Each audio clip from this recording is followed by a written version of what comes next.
Today's episode is brought to you by Destiny's Accessories, located inside of A.V. Lopez at 3831 Boca Chica Boulevard in Brownsville. Open Monday through Friday, 10 to 6, Saturday and Sunday, 10 to 4.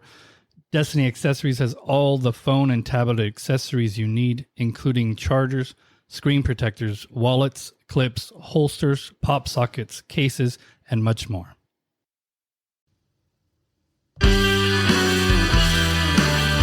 Welcome to Paranormal 956. My name is David. We have an excellent show for you today. I am here with Bianca. What are we talking about today, Bianca? Something about cults. Yes. So I got it right?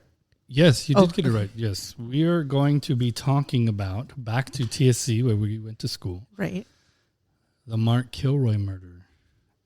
And it's related to TSC and actually a little bit to us specifically. I haven't told you about But you said you were going to talk about cults. Yes. So he was killed by a cult. Oh. Yeah. Okay, okay. So I'm gathering that you haven't heard this story yet. Right. So in 1989. Yeah, I haven't heard from it. Yeah. No. So Mark Kilroy was a UT Austin student who was going to school to be a doctor. So what the fuck is he doing at TSC? Just wait. Okay. Right. So he comes down for spring break, South Padre Island. Oh, okay. Makes sense. Right. Makes sense. So he's over here partying. Living life. Right? And back then, and maybe even when you were younger, the border to Matamoros was not like it is now. Okay. So back then, and I used to go to Matamoros back then too, they didn't check every person. They would wave people through, and then every fifth person they would ask a question or two, pass through. So Brownsville and Matamoros at that time were almost like one city. Okay. Right. And so Charo Days actually was a joint celebration between the two cities. Right. And this is taking place during that time. And so when you cross over where TSC is, and you cross over the bridge, that used to be all bars. Cool. Yeah. And it was like 16 and up or even younger. What? Yeah. So kids were going over there. And then why did they take it off? So the cartels are kind of partly why people aren't going anymore. But they used to be very common. All of those were bars. I'm pretty sure they were making good money. Yeah, they were, for sure. But this is what they would do is you would go across and you would pay like $10, $15, sometimes $20. And it was all you could drink. What? Yes. It was all you could drink. You would go in, and if you weren't getting drunk fast enough, the bartender would make you 2 drinks at a time or more. Like he would want you to get drunk, right? Because the faster you get drunk, the less you drink, I guess, right? So back then, that's what would happen is you would come down to spring break. Highway 100, the road that goes from the island to the expressway, was only a 2-lane road, like a really small road. And it was actually one of the most dangerous roads in the country. The busiest, I assume. And also one of the busiest. And during spring break, people are racing on there and they were getting killed. And it was super dangerous. So Mark Kilroy is a UT Austin student, comes down for spring break. And part of spring break back then was to go to Matamoros, to this basically line of bars, right? Right. And you just drink and hang out and meet girls and whatever. Right. And so he goes over, and also those bars were open till 4 a.m. Oh shit. Yeah. So it was Man, rough. people were getting paid, they were doing business. It was rough. It was a time. Yeah, there was a lot of stuff going on. And so this is during my time. I was in 9th grade when this story happened. Right? You were at the bars. I was at the bars. Yeah, in 9th grade, I was old enough bars. to be at those bars in Matamoros. I actually would go to Reynosa. Does your mom know this? Yeah, my mom knows everything. Okay, then. Yeah. Okay. We're able to post it then. Yes. I am the same. I don't want to get you in trouble. You're not going to get me in trouble. So, Mark Kilroy goes to Matamoros. Right. And he meets some Mexican guys. They're all hanging out at the bar. and they're talking. And so just like today, like a lot of our classmates live in Matamoros, come to school over here. English is good. They know America pretty well. Same thing back then. Right. Right. So he meets these guys. They're Mexican guys in the bar, chit-chatting. Little bit. How are you doing? This, that, and the other thing, right? And he loses track. Like, meets a girl. Yeah. The legend is that there was a bikini contest at their hotel. Stayed at the Sheraton, I think, at the island. There's a bikini contest. He meets one of the girls in Matamoros, and they start talking. So he's with like his best friend at the time, and his best friend has to go to the restroom. Goes down an alley. And when he comes back, Mark Kilroy's nowhere to be found. Okay. So now this is a little bit of an interesting thing. Is during this time, I was alive and I remember this story happening. The story is very different now than what the story was back then.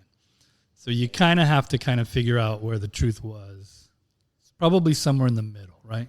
Okay. And so one of the things that is inconsistent with the story that I grew up knowing was that there was drugs involved and, doing things he wasn't supposed to be doing, blah, blah, blah.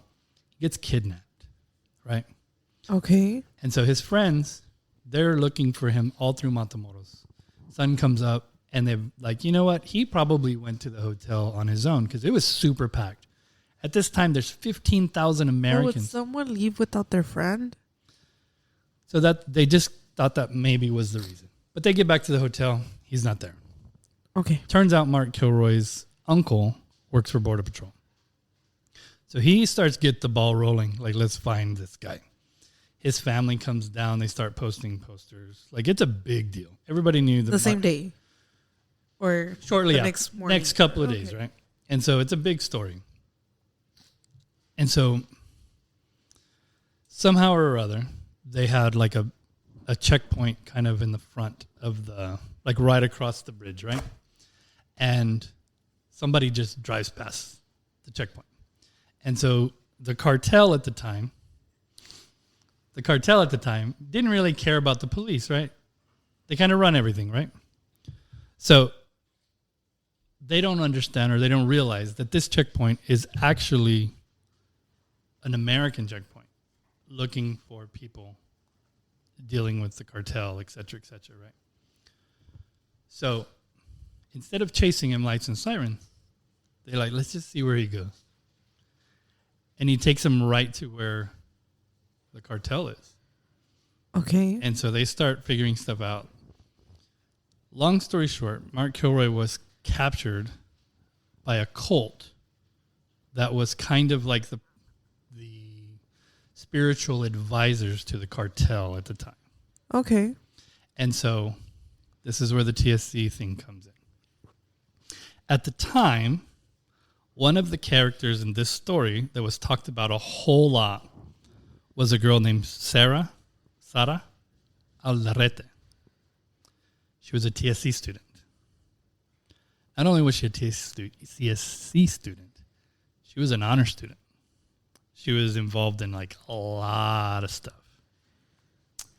And now this is where we come in. She had one of our teachers. What? Yes. So back in 1989, the rumor was that what? All my teachers are old. I don't want to know. Yeah. Who was her teacher? Yeah. So I'm not going to tell you on this, but I will say this. Last name? I'll tell you later. Or first name. I don't know their first names. Yeah, you don't know either one. I'll tell you later. But one of our teachers, most likely, I'm gonna give it away right now, what I figured out. So one of the rumors was Sara would go to class, in her speech class, and would give speeches about how she is a high priestess in a cult and how she works for the cartel. So people started pulling the strings. They end up finding at this ranch this little shed, right? Okay. And so inside the shed, when they open it up, there's like this cauldron of blood and brains and body parts. Like real human body parts. One of the messed up parts of the story is there was over 60 people missing in Matamoros during this year. Okay. This 1 year. 60 people missing. So because of this, they started looking around and they arrested the people. And they brought up a bunch of people from the U.S. to help them with this crime scene. Case, right? yeah. One of the people that they brought over was a current board member at TSC, Dr. Zavaleta. Dr. Zavaleta is an expert in anthropology. Okay. And so what that does is you study religions and you study like all this weird stuff, I right? know that. And so he went over there, Yeah. and as soon as they opened the thing and he saw that cauldron, he knew exactly what was going on. He's actually now a current TSC board member. Yeah. He knew Sara Alderete. Because she was an a honor. student, Yeah. Right? She's a student there. She wasn't popular, but she was an honor student. So she was popular also. Oh, so she was pretty like that? She was pretty. Can we get a picture? Yeah, I will Okay. show you a picture of her. We'll put it on our Facebook. How about Right, that? okay, I will okay. put it on our Facebook. So when they start digging around and they are asking, this is the story of why this happened. This cult is like a Santeria kind of cult. Okay. And what they believe is that you're able to kill people with certain attributes and then take on those attributes. So they would kill people that were like super strong so that they would feel like they're strong, right? Okay. And so at this moment, they wanted to outsmart the police. And So they kill a policeman. So they tell one of the lower guys, go to Matamoros, and I want you to bring me back a really smart white guy. What? Yeah. So that guy, they ended up meeting at the bar, got to know Mark Kilroy a little bit, finds out he's a super smart guy. White guy. And he's white. And they kidnap him from the streets right across the bridge in Matamoros. But I'm pretty sure he wasn't the only smart guy. He wasn't, but he was the one that they grabbed. They take him to the shed. Right. And they just leave him there at first. And he's got like guards apparently, but they don't kill him right away. And apparently, it's a process. Okay. I guess so. And so the guards are telling him, you're going to be fine. Like, no big deal, no big deal. And so the gardener there like feeds him, right? Because he's all tied up and chained up and everything like that. And so the gardener's telling this story later. The followers of this cult believed everything so deeply that they confessed everything to the police because it was a normal thing. Because they didn't think the police could do anything to them because of these rituals that they did. Protection or whatever. Right. Yeah. So they believed it, like lock, stock, and barrel, right? Like everything, right? Right. And so, is that a phrase you hadn't heard before? Not really, but Yeah, I just go along with it because Okay. So there's no way of me correcting that. There's a story. They believe every part of this story, right? And so there's video of the people basically telling everything that they did. And they cut off his private parts. They raped him. They beat him. And so the thinking was from this group. Okay, if you're going to sacrifice something, why would you rape it? So this is why. They have a reason to it. What? They have a reason for this. It doesn't make any sense to me, but I'm not part of their religion. Right. But they believe that when you get somebody terrified, like really scared and really terrified, that their soul comes to the surface. And so the death part, when they would kill him, he's on a table and they're doing all this stuff. They peeled his skin up. They did horrible, horrible things. When they killed him, they opened up his chest and they pulled out his heart while he was alive. And then like ate his heart and they did all this stuff. They boiled his brains so that they could be smarter. Like they did all of this like really, really messed up stuff. Right? And so when they're telling the story of it, it's just like, you know, the process of how they did it. Like and super calm. Like I went to the store and I got a bag of chips, like super calm like that. And there's a video like on YouTube you can find of the interview. And they're asking these killers these questions. And it's just like they're walking through the park, like no big deal. Another really messed up part of this is when they brought the cartel members or the cult, I should say. the cult cartel. They're kind of all working together, right? Yeah. And so the cult, they brought them all to this field where this little shed is, and they have them all handcuffed, and the police are going to go in and check, and they're like getting sick, right? Because of all the blood and everything in there. Yeah. And the cartel or the cult people are like laughing at how they're not handling it, you know, because they're used to it, but I guess so, right? And so it's the first time. It's basically the first time they go into a place like that where it's not like a one dead body type of thing. Yeah, and there's blood all over the floor apparently, and on the walls, and so they end up killing Mark Kilroy with a machete at the end, right? So remember I told you there was like 60 missing people, right? Yes. So they don't find Mark Kilroy right away. They told them that they buried them, and what they did is they put wires through their spinal cord, because when the bodies decompose, they pull the wires out, and then they wear their bones as protection. What? So the police start going and pulling on these wires, and they pull up at least 14 bodies by the time they find Mark Kilroy, right? And I had told you that like they were using different attributes of people. Yes. And so these people are all these missing people with different attributes. So some people are rich, and some people are smart, and some people are strong, and some people whatever, right? And so that's what they're killing these people for. But this is the part that I kind of have even the hardest time. There's a lot of stuff in this story that's like it is hard to deal with, right?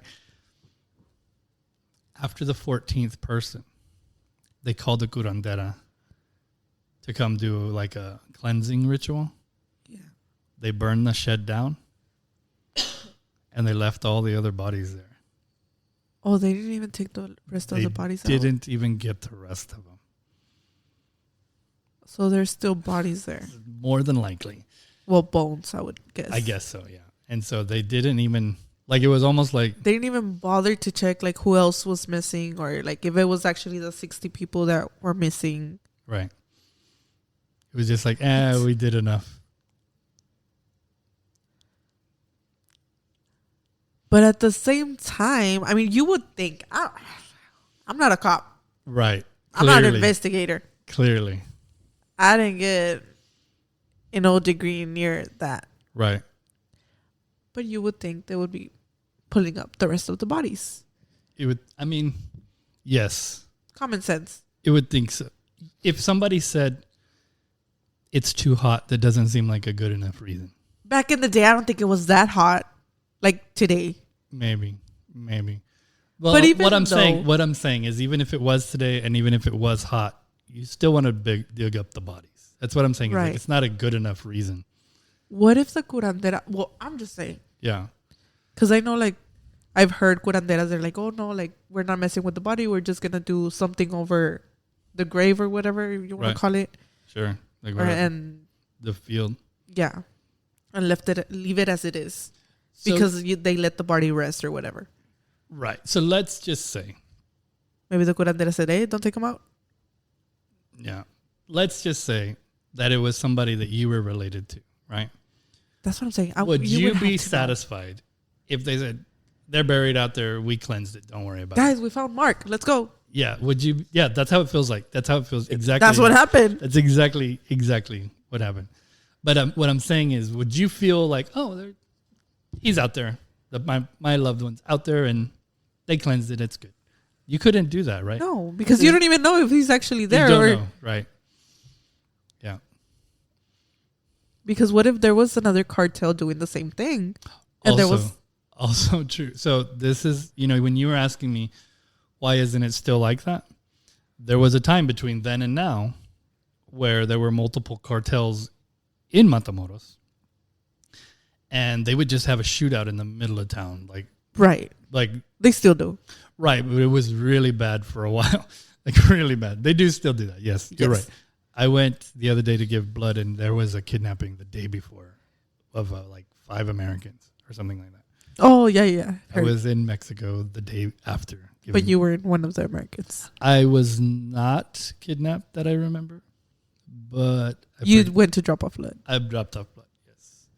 And so my point is you're right that there could have been another cartel doing the same thing across town, and they went unknown. It's a big city, and maybe it's only like 30 here and 30 there, but they didn't even check. But that's the thing. Like, they just went.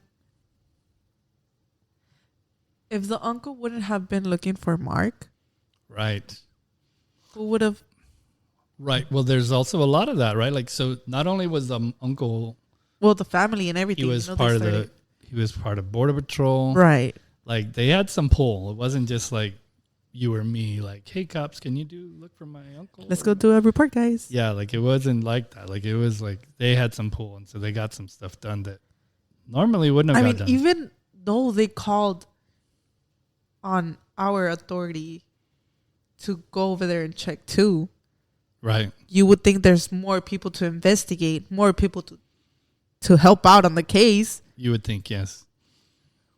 Well, I mean, I guess the only thing I can think is they got what they wanted.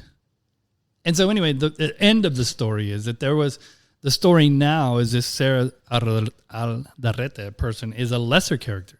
So she went to jail for 60 years and has maintained her innocence. So I think the narrative has changed.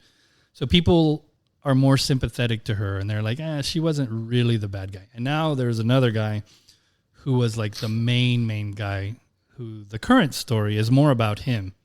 And so he ended up seeing everything on the news, and he went to McAllen and he flew to Mexico City, and they found him there. And he ended up having a shootout with police. And before they could get him, he had like a guy there that was like one of his followers. They burned all his money because he didn't want the police to have it. And then he ordered his follower to kill him.